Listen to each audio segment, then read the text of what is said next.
Hello, what's up mga ka-idol? It's a good day today. DIY na naman tayo mga ka-idol kasi ito na naman na-damage yung TV natin. Nabubuhay siya.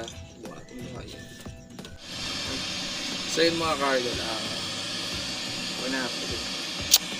nakikita nyo yung mga ka-idol. Susubukan natin ayusin yung TV natin. Ang diagnose ko dito is sira yung backlight niya. So, bubuksan natin to at papalitan natin ng backlight. At mortal na yung backlight.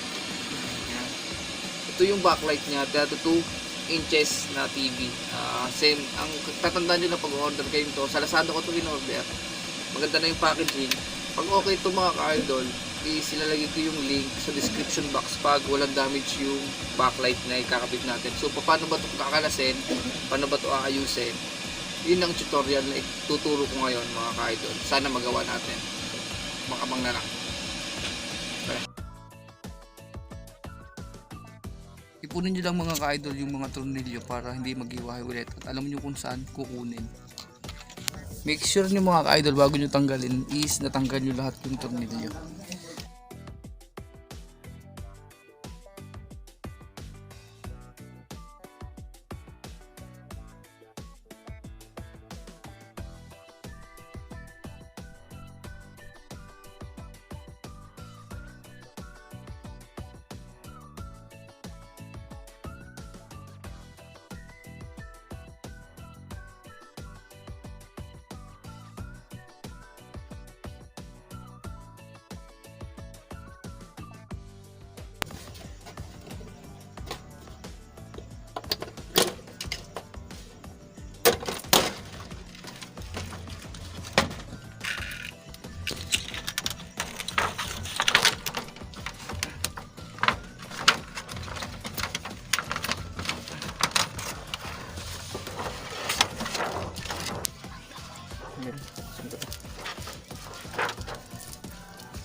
I-replace lang natin ito mga idol.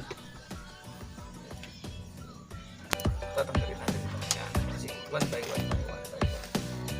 Guruan natin taas.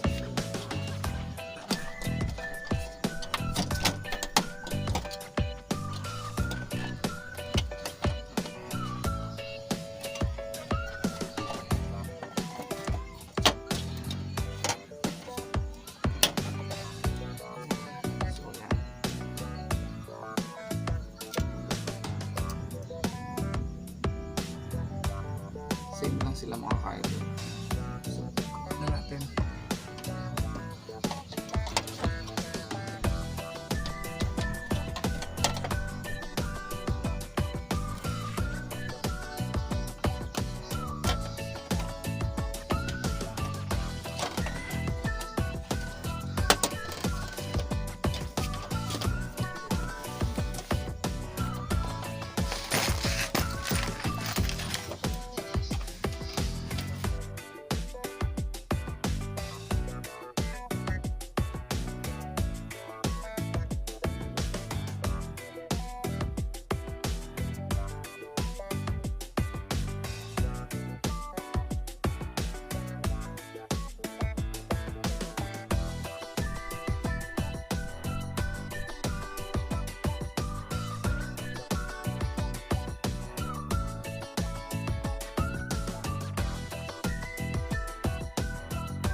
So yun mga ka-idol, nabubuhay na siya.